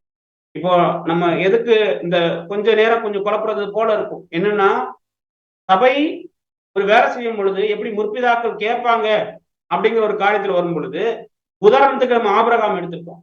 ஆபிரகாமுக்கு 1000 வருட அரசாட்சியை பத்தி தெரியும். நாம் அறிந்திருக்கிற அளவுக்கு இல்லைனாலும் தெரியும். அப்படி தெரிந்து வைத்திருக்கக்கூடிய ஆபிரகாம் அவர்கிட்ட தேவன் பேசுவாருன்னா தேவன் பேச மாட்டார். ஒருவேளை கிறிஸ்துவும் சபையும் சொல்லும் பொழுது, சபைக்கு நிறைய வேலைகள் இருக்கு, அதுல முற்பிதாக்களுக்கு ஒரு சில வேலைகளை என்ன பண்ணணும், பகிர்ந்து கொடுக்கணும். அவங்க இந்த பூமியில செய்யும் பொழுது, உதாரணத்துக்கே நம்ம எடுத்துக்கலாம், சென்னையில இருக்கக்கூடிய ஒரு பரிசுத்தவான், இப்போ சத்தியம் கேட்டிருக்கக்கூடிய பரிசுத்தவான் ஒருத்தர், தேவனுடைய கிருபையில் அங்க 144,000 பேர்ல ஒருத்தர் இருக்காங்கன்னா, அவர் ஆபிரகாமுக்கு வேலை சொல்லணும்னா, அதை அவர் ஏற்றுக்கொள்ளணும்னா, அதை எப்படி ஏற்றுக்கொள்வாருங்கிறதுக்கான காரியம் தான் இப்ப பார்த்துக்கணும். இப்ப நம்மளுடைய கேள்வி என்னன்னா, எப்படி ஆபிரகாமுக்கு ஒரு பெரிய அரசாங்கம் வருங்கிறது தெரியும் அப்படிங்கிற ஒரு கேள்வி கூட நமக்கு வந்துச்சுன்னா, அதுக்கு நம்மளுடைய சகோதரர் சொல்றாரு என்னன்னு சொல்லி பார்த்தோம்னா, யூதா புஸ்தகத்தை நம்ம படிக்கும் பொழுது, ஆதாமுக்கு 7ஆம் தலைமுறையான ஏனோக்கு இவர்களை குறித்து இதோ எல்லாருக்கும் நியாய தீர்ப்பு கொடுக்கிறதுக்கும், அவர்களில் அவபக்தி உள்ளவர்கள் யாவரும் அவபக்தியை செய்துள்ள சகல அவபக்தியான கிரிகள் நிமித்தமும், நமக்கு விரோதமாய் அவபக்தி உள்ள பாவிகள் பேசின கடினமான வார்த்தை எல்லாவற்றின் நிமித்தமும் அவர்களை கண்டிக்கிறதுக்கும், 1000 தமது பரிசுத்தவான்களோடு கர்த்தர் என்ன பண்றாரு, வருகிறார் அப்படிங்கிறத யார் சொல்லியிருக்கான்னு சொல்லி பார்த்தோம்னா, இந்த ஏனோக்கு. நமக்கு தெரியும், ஏனோக்கு அவருடைய காரியங்கள் எல்லாம் யார் கேட்டிருக்கான்னு சொல்லி பார்த்தோம்னா, ஆபிரகாம் கேட்டிருக்காரு. கேட்டதுனாலதான் அவருக்கு என்ன இருக்குன்னு சொல்லி பார்த்தோம்னா, ஒரு நகரத்தின் மேல, அந்த அரசாங்கத்தின் மேல மிகுந்த ஆசை யாருக்கு இருந்ததா நம்ம பாக்குறோம்னா ஆபிரகாமுக்கு இருந்தது. அதனாலதான் ஆண்டவராகிய இயேசு கிறிஸ்து அவங்க சொல்லும் பொழுது, உங்கள் பிதாவாகிய ஆபிரகாம் என்னுடைய நாளைக்கான, ஒருவேளை நமக்கு தோணும், அவர் அடிப்படை பாடங்கள் நம்ம படிக்கும் பொழுது அங்க ஒரு 3 புருஷர்கள் போனாங்க, அதுல கிறிஸ்துவும் போனாங்க, ஒருவேளை அதுதான் அர்த்தம்னா இருந்தாலும் கூட சரிதான். ஆனாலும் சரியாக சொல்லணும்னா, ஆபிரகாம் என்னுடைய நாளைக்கான ஆசையா இருந்தான், கண்டு களி கூர்ந்தான் அப்படின்னு சொல்லி பார்க்கும்போது, விசுவாச அடிப்படையில இப்படிப்பட்டதான ஒரு ராஜ்யம் நிச்சயமாக வரும் என்று சொல்லி ஆபிரகாம் என்ன பண்ணாரு, ரொம்ப விசுவாசிச்சு தன்னுடைய விசுவாசத்துல வல்லவராகவும் மாறினார் அப்படிங்கிறதெல்லாம் நம்ம படிச்சிருக்கோம். இப்படி இருக்கக்கூடிய ஒரு 1000 வருட அரசாட்சியின் மேல ஒரு யார் நடத்துவா, மேசியாவை பார்த்ததும் இல்லை, இப்படிப்பட்டதான காரியங்கள் நடக்குங்கிறத இருந்தாலும் ஆபிரகாமிடம் சபை அந்த வேலையை சொல்லும் போது அதை எப்படி ஏற்றுக்கொள்வார்? ஒருவேளை இப்படிப்பட்ட விசுவாசம் கொண்ட ஆபிரகாம் அவருடைய வேலைய எப்படி எதிர்பார்ப்பது? ஒருவேளை தேவன் பேசுவாரான்னு கேட்டா நம்ம ஏற்கனவே சொல்லிட்டோம், தேவன் பேச மாட்டார் இல்லைங்களா? அப்போ இப்படிப்பட்ட விசுவாசம் கொண்ட ஒரு ஆபிரகாம் எப்படி சபையினுடைய இவங்கதான் சபை, இவங்கதான் கிறிஸ்துங்கிறத எப்படி தெரிஞ்சுக்குவாங்க? நல்லா புரிஞ்சுக்கிட்டோம்னா, இவங்களுக்கு பரிபூர்ண சிந்தை இருந்தாலும், உடனே ஏற்றுக்கொள்ளக்கூடிய காரியம் இருந்தாலும் தேவன் சொல்லவே மாட்டாரு. அதே நேரத்துல கிறிஸ்துவை குறித்தும் சபையை குறித்தும் அவங்க அறிந்து கொண்டா மட்டும்தான், அறிந்து கொள்றது மாத்திரமில்ல, உள்ளத்தால் அவங்க என்ன பண்ணணும்னா ஏற்றுக்கொள்ளணும். ஏன்னா இப்ப நமக்கு தெரியும், ஆபிரகாமினுடைய விசுவாசத்தையும் நம்மளுடைய விசுவாசத்தையும் ஒரு தட்டுல வச்சோம்னா நம்மளுடைய விசுவாசம் எவ்வளவு தூரம் அங்க நிக்கும்ங்கிறதுலாம் நம்மளால சொல்லவே முடியாது. ஆனா அந்த அளவுக்கு விசுவாசம் கொண்டவர் தான் யாருன்னா ஆபிரகாம். அப்படிப்பட்ட ஆபிரகாம்கிட்ட நம்ம ஒரு வேலையை நம்ம சொல்லும் பொழுது அவருடைய மனநிலைமை எப்படி ஏற்றுக்கொள்ளும்? அதுதான் அங்க தேவன் ஒரு ஏற்பாடு பண்றாங்க. படிக்கலாம் பிரதர். அப்போஸ்தலர் 2ஆம் அதிகாரம் 17ஆம் வசனம். அப்போஸ்தலர் 2ஆம் அதிகாரம் வசனங்கள் 17 மற்றும் 18. கடைசி நாட்களில் நான் மாம்சமான யாவர் மேலும் என் ஆவியை ஊற்றுவேன், அப்பொழுது உங்கள் குமாரரும் உங்கள் குமாரத்திகளும் தீர்க்க தரிசனம் சொல்லுவார்கள், உங்கள் வாலிபர் தரிசனங்களை அடைவார்கள், உங்கள் மூப்பர் சொப்பனங்களை காண்பார்கள். கடைசி நாட்கள்ல மாம்சமான யாவர் மேலும் நான் என்ன பண்ணுவேன், ஆவியை ஊற்றுவேன் அப்படின்னா முற்பிதாக்களுக்கும் பரிசுத்த ஆவி என்ன பண்ணப்படும்? ஒருவேளை உங்களுக்கு கேள்வி வரும், அவங்க ஒரு பரிபூர்ணமா இருக்காங்களே, அவங்களுக்கு ஏன் பரிசுத்த ஆவி கொடுக்கப்படும்? பரிசுத்த ஆவி கொடுக்கப்படாமலே அவங்க ஏற்றுக்கொள்ள முடியாதா அப்படின்னா, ஒரு காரியத்தை தீர்க்கமா ஏற்றுக்கொள்ளணும்னா அவங்களுக்கு என்ன தேவைன்னா பரிசுத்த ஆவி தேவை. ஒருவேளை பரிபூர்ணமா இருக்காங்களே பிரதர் அப்படிங்கிற ஒரு கேள்வி வந்தாலுமே நமக்கு தெரியும், நம்மளுடைய ரட்சகர் கூட பரிபூர்ணம் தான். அவங்களுக்கு தேவன் என்ன பண்ணாங்கன்னா பரிசுத்தாவி. இப்ப நாம எடுத்துக்கலாம் ஒரு காரியத்தை உறுதியா நம்புனதுக்கு, இந்த உண்மையான சத்தியம்ங்கிறத நம்புனதுக்கு என்ன காரணமா இருக்கும் அப்படின்னா, தேவன் நமக்கு கொடுத்த பரிசுத்தாவி. அதனாலதான் இவ்வளவு தூரம் நம்ம இந்த சத்தியத்துக்குள்ள என்ன பண்றோம், தீர்க்கமா பார்க்கலைனாலும் விசுவாச கண்கள்ல பார்த்தபடி நம்ம என்ன பண்றோம்னா, சரிங்களா? இப்படி இங்க பரிசுத்தாவி கொடுக்கப்படும் போதுதான் இவங்க என்ன பண்றாங்கன்னு சொல்லி பார்த்தோம்னா, சபையை குறித்தும் கிறிஸ்துவை குறித்தும் அவங்க என்ன பண்றாங்கன்னா படிக்கிறாங்க. இதனுடைய நிழல் எங்க இருக்குன்னு சொல்லி பார்த்தோம்னா எசேக்கியேல். அவங்க கிழக்கு வாசல் வழியாக வருவாங்க, அது அதிபதிக்கே உரியது. அவங்க என்ன பண்ணுவாங்கன்னா சபையை குறித்தும் கிறிஸ்துவை குறித்தும் என்ன பண்ணுவாங்க, படிப்பாங்க. படிக்கும்போது அவங்க எப்படி இருக்கும், இப்போ ஒருத்தரை பற்றி ஏற்றுக்கொள்ளணும்னா அவங்கள பத்தி தெரியணும் நமக்கு. அப்படி ஏற்றுக்கொள்ளணும்னா படிக்கும்போது சபையை குறித்தும் கிறிஸ்துவை குறித்தும் படிக்கும்போது, உதாரணத்துக்கு ஆபிரகாமே நம்ம சபையை பத்தி படிக்கிறாருன்னா எப்படி பார்த்திருப்பாரு, அந்த ஒரு காரியம் ரொம்ப வியப்பா பார்த்திருப்பார். ஏன்னா என்ன தோணிருக்கும் அப்படின்னா, இவர் தன்னுடைய வாழ்க்கையில ஒரு பலி செலுத்தினார் இல்லையா? ஆனா இங்க சபை செலுத்தக்கூடிய பலி எப்படி இருக்குன்னு சொல்லி பார்த்தோம்னா அதிலும் மேன்மையா இருக்கு. இந்த ஒரு காரியத்தை யோசிக்கும் பொழுது, ஒருவேளை ஆபிரகாம் சபையை பத்தி படிக்கிறாருன்னா அவருக்கு என்ன தோணும் அப்படின்னா, நான் ஒரு முறைதான் என்னுடைய பலியை என் பையனை பலியாக செலுத்த போனேன். ஆனா வாழ்நாள் முழுவதும் இவங்க பலி செலுத்தி பாடுகளை அனுபவிச்சிருக்காங்களே ஒரு விஷயத்த பார்க்கும் பொழுது எப்படி இருக்குன்னா ரொம்ப வியப்பா இருக்கு. அப்ப நிச்சயமாகவே ஆபிரகாமினுடைய மனசு என்ன சொல்லும், அவருடைய சிந்தை என்ன சொல்லும்னா, நான் பலி செலுத்தினதெல்லாம் பெரிய காரியம் இல்ல, அவங்க செலுத்தினாங்க இல்லையா பலி, அந்த பலிதான் மேன்மையானது. அப்போ கண்டிப்பா இவர்களுக்கு தேவன் இந்த பரிசை கொடுத்தது தப்பு இல்ல அப்படிங்கிற ஒரு மிகப்பெரிய மனநிலைமைக்குள்ள வருவாங்க. நல்லா கவனிச்சோம்னா ஆபிரகாம் ஆகட்டும், மோசே ஆகட்டும், இப்படி ஒவ்வொரு முற்பிதாக்கள் ஆகட்டும், எழுந்து வரக்கூடியவங்களுக்கு நித்திய ஜீவன் கொடுத்திருக்காரு. அந்த நித்திய ஜீவன்ல அவங்க நித்திய ஜீவனுக்கு கொண்டு அந்த ஒரு வாழ்க்கை நடத்தும் பொழுது அவர்களுக்கே உண்டான பரீட்சை நடக்கும். உதாரணத்துக்கு இப்ப ஆபிரகாமுக்கு ஒரு பரீட்சை வருதுன்னு வைங்க, சபையை பற்றி படிக்கும் பொழுது ஒருவேளை தன்னுடைய அந்த இந்த பூமியில இருந்துட்டு யோசிக்கிறார், சபையை பத்தி படிக்கும் பொழுது என்ன விடவா இவங்க படி செலுத்திட்டாங்க அப்படிங்கிற ஒரு மனநிலைமைக்கு போனாருன்னா அங்க என்ன ஆகும்னா அவருக்கே உண்டான பரீட்சை வரும் இந்த பூமியில. இந்த மாதிரி ஒவ்வொரு முற்பிதாக்களையும் நம்ம எடுத்துக்கலாம். ஒவ்வொரு முற்பிதாக்களுக்கும் அங்க என்ன இருக்குன்னா ஒவ்வொரு பரீட்சை இருக்குன்னு சொல்லி. அப்ப இங்க சபையை பற்றி படிக்கும் பொழுது அங்க அந்த காரியம் எப்படி இருக்குன்னா ஆபிரகாமுக்கு வியப்பா இருக்கு. ஏன்னா அந்த அளவுக்கு சபை இந்த பூமியில என்ன பண்ணிருப்பாங்கன்னா தங்களுடைய பலியை ஆபிரகாமை காட்டிலும் சிறப்பா செஞ்சிருப்பாங்க. அப்படின்னா அங்க தன்னையவே பலியாக்கியிருப்பாங்க.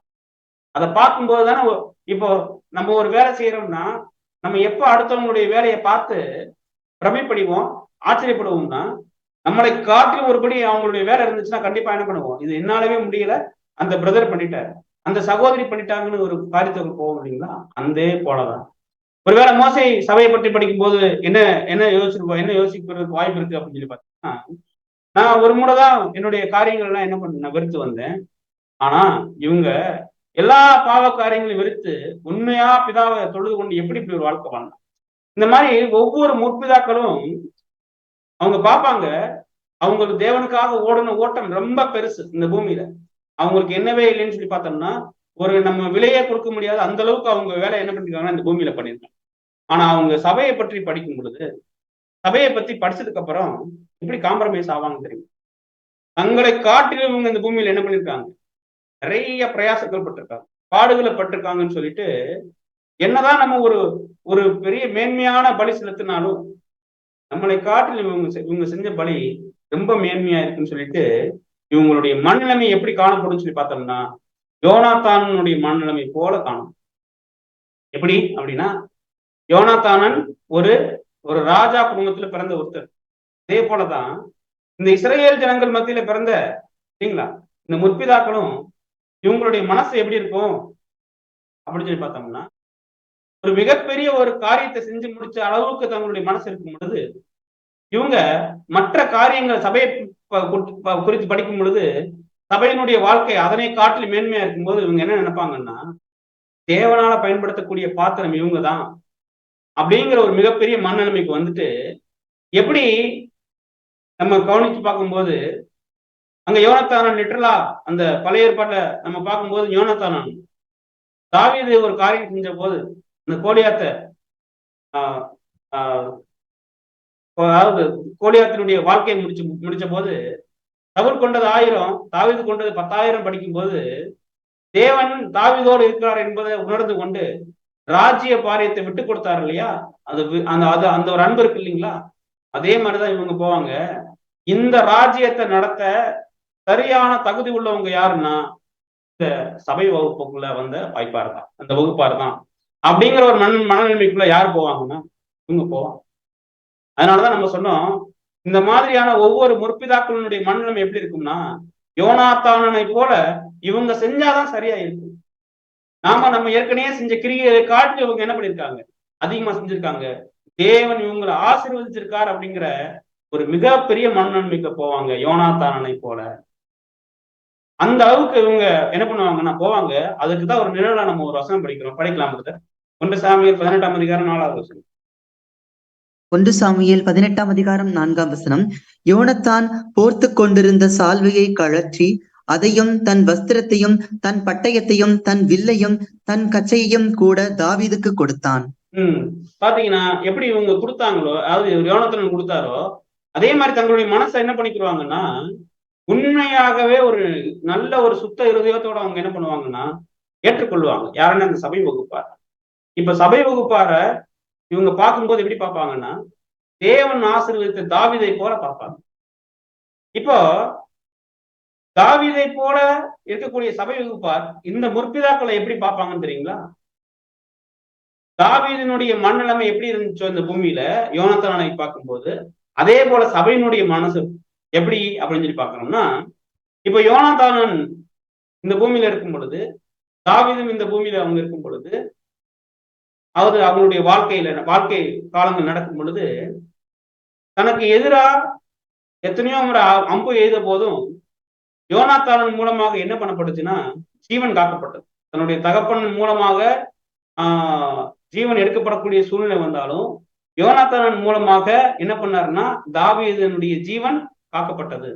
அது தாவீது ஒருபோதும் என்ன பண்ணலைன்னா மறக்கப்படவே இல்லை. இதே போலதான் சபையும் என்ன நினைக்கும் அப்படின்னா முற்பிதாக்களை பார்க்கும்போதும் முற்பிதாக்களுடைய வாழ்க்கை 1,44,000 பேருக்கு எப்படி இருக்குன்னு சொல்லி பார்த்தோம்னா ஒரு மிக பெரிய ஒரு ஒரு விசேஷித்த விதமாக காணப்படும். ஏன்னா இந்த பூமியில கெர்ச்சிக்கிற செங்கமாகிய சாத்தானிடமிருந்து தப்பிக்கிறதுக்கு இவங்க யாருடைய வாழ்க்கையை படைச்சுதான் சபை மேல போயிருக்காங்கன்னு சொல்லி பார்த்தோம்னா முற்பிதாக்களினுடைய வாழ்க்கை. அதனாலதான் நம்ம பார்க்கிறோம் சபையும் முற்பிதாக்களும் ராஜ்யத்தில் எப்படி இருப்பாங்கன்னா தாவீது யோனாத்தானுடைய மனநிலைமை போல இருப்பாங்க. அதனாலதான் இந்த ஒரு ஆதார வசனத்தை மையமா வைத்து நம்ம என்ன பண்ணோம்னா ஆரம்பிச்சோம். இப்போ அதை படிக்கலாம், நம்ம சகோதரர்கள் படிக்கலாம். தாவீது மற்றும் யோனத்தான். தாவீது மற்றும் யோனத்தானுக்கு இடையில் உள்ள நட்புறவானது மகிமையடைந்த சபைக்கும் தேவனுடைய ராஜ்யத்தில் இவர்களுக்கு அடுத்தபடியாக இருக்க போகும் பூமியின் பிரபுக்களுக்கும் இடையில் காணப்பட போகும் அருமையான பரஸ்பர இணக்கத்தை சுட்டிக்காட்டுகின்றதாய் இருக்கின்றது. இவர்களுக்கிடையே எந்த ஒரு பூசல்களோ அல்லது போட்டியோ அல்லது பொறாமையோ இருக்க போவதில்லை. இங்க ஒரு நம்ம இப்போ இந்த பூமியில இருக்கும் பொழுது இந்த மாதிரியான ஒரு சூழ்நிலை இருந்தா நிச்சயமா என்ன வரும்னு சொல்லி பார்த்தோம்னா ஒரு பூசல் வரும், ஒரு பொறாமை வரும், ஏதோ ஒரு சின்ன அளவாவது மனசு வரும். ஆனா அங்க அப்படி இருக்கிறதே இல்லையா? எப்படி இருப்பாங்கன்னா 2 பேரும் தாவீது யோனாத்தானன் மாதிரி இருப்பாங்க ராஜ்யத்தில். எப்படி யோனாத்தானன் தகுதி இவங்களுக்கு இருக்குங்கிறத சரியா கவனித்து தாவீதுக்கு விட்டு கொடுத்தது போல இங்க நம்ம பாக்குறோம் ராஜ்யத்துல சபை பரலோகத்துல இருக்கும் பொழுது இந்த பூமியில முற்பிதாக்கள் இருக்கும் பொழுது எப்படி இருப்பாங்க அப்படின்னு சொல்லி பாருங்க. ஒரே இசைந்த ஆத்துமாக்களா இருக்கும். அங்க எந்த ஒரு போட்டி பொறாம பூசல் எதுவுமே என்ன பண்ணாதுன்னா இருக்காது. நம்ம நினைச்சு பார்த்தோம்னா நமக்கு ஒரு பிரமிப்பாகத்தான் இந்த ஒரு காரியம் இருக்கு. எப்படின்னா கூட ஓடணும் ஆபிரகாம் ஒரு உதாரணத்துக்கு நம்ம சொல்றோம். அவரு ஒரு சகோதரன் இந்த பூமியில பரிசுத்தவானா இருந்து கிரிகையில முடிச்சு அங்க போய் இருக்கும் பொழுது அவர் வேலை சொல்லும் போது எப்படி ஏற்றுக்கொள்வார் தெரியுங்களா? இந்த ஒரு மனநிலைமையில தான் ஏற்றுக்கொள்வார். அதனாலதான் நம்ம சொன்னோம், என்னதான் தேவன் ஆபிரகாமினுடைய சிநேகிதனா இருந்தாலும் ஒவ்வொரு மிற்பிதாக்களும் எந்த மனநிலைமையில காணப்படுவாங்கன்னா இதே மனநிலைமையில தான் அன்புக்குரிய சகோதர சகோதரிகளை காணப்படுவாங்க. தொடர்ந்து படிக்கின்றது. ஏனெனில் ஒவ்வொருவரும் தேவனுடைய ஆச்சரியமான திட்டத்தில் தங்களுக்கு கொடுக்கப்படும் கனமுள்ள ஸ்தானத்தில் காணப்படுவதில் மகிழ்ச்சியாய் இருப்பார்கள். இன்னுமாக ஒருவரை ஒருவர் தங்களது உயிரை போன்று சிநேகிப்பார்கள். ஆபிரகாமின் உடன்படிக்கையில் சுவிசேஷ யுக சபையானது கிருபையின் முதலாம் ஸ்தானத்தை பெறுபவர்களாகவும் கணத்தில் அடுத்தடுத்ததாக முற்பிதாக்கள் இடம் பெறுபவர்களாகவும் இருப்பினும் இப்படி இருப்பதில் இவர்கள் களி கூறுவார்கள். ஏனெனில் தெய்வீக ஞானமும் அன்பும் இப்படியாக திட்டமிட்டுள்ளது. யோனத்தான் வீட்டார் மீது தனது இரக்கத்தை நீக்குவதில்லை என்று யோனத்தானுடன் பண்ணின உடன்படிக்கையினை தாவீது நினைவு கூர்ந்து காணப்பட்டது போலவே முதலாவது முற்பிதாக்களையும் பிற்பாடு முற்பிதாக்களின் அதிகாரத்திற்கு கீழே காணப்பட போகும் பூமியின் குடிகள் அனைவரையும் ஆசீர்வதிப்பதற்குரிய தங்களது உடன்படிக்கையினை மகிமையடைந்த சபையும் நினைவு கூறுவார்கள். சவுல் தாவீதை வேட்டையாட துரத்தினது போல நம்மை தீவிரமாய் வேட்டையாட சாத்தான் முயற்சி கொண்டிருக்கையில் நமக்கு மிகவும் உதவிகரமாய் இருந்துள்ள முற்பிதாக்களின் வாழ்க்கையானது என்றென்றும் நினைவில் வைக்கப்படும். அதாவது நியாயப்பிரமாணம் மற்றும் தீர்க்கதரிசிகள் மூலமான முற்பிதாக்களின் அன்பின் ஊழியங்களும் இன்னுமாக தேவபக்தியுள்ள ஜீவியத்திற்கும் குணலட்சணத்திற்கும் அவர்கள் சிறந்த மாதிரிகளாக காணப்பட காரியமும் என்றென்றும் நினைவில் வைக்கப்படும். ஆகவே அன்புக்குரிய சகோதர சகோதரிகளே, இப்போ 1000 வருட அரசாட்சியில நடக்கக்கூடிய நிறைய காரியங்கள் நம்ம பார்த்துட்டு வரோம். அதுல இதுவும் ஒரு காரியம்ங்கிறத கூட தான் நம்ம என்ன பண்றோம்னு நாள்ல பார்ப்போம். இப்போ சபைக்குன்னு ஒரு சில வேலைகள் இருக்கு. அந்த சபைக்கு இருக்கக்கூடிய வேலைகள் எதன் அடிப்படையில அங்க அமையுதுன்னா, இந்த பூமியில அவங்க செஞ்சிருக்கக்கூடிய கிரிகையினுடைய அடிப்படையில ஒவ்வொருத்தருக்கும் இங்க வேலை. அப்படி அந்த வேலைய இந்த பூமியில இருக்கக்கூடிய முற்பிதாக்கள்கிட்ட சொல்லும் போது அவங்க எந்த மனநிலைமையில ஏற்றுக்கொள்வாங்கன்னா, எப்படி யோனாத்தான் தன்னுடைய காரியத்தை விட்டு கொடுத்து தாவீதுக்கு ஒரு ஒத்துழைப்பாக இருந்தாரோ அதே போல யாரும் இருப்பாங்கன்னு சொல்லி பார்த்தோம்னா இந்த முற்பிதாக்களும் இருப்பாங்க அப்படிங்கிற ஒரு காரியத்தை தான் நம்ம பார்க்கணும்.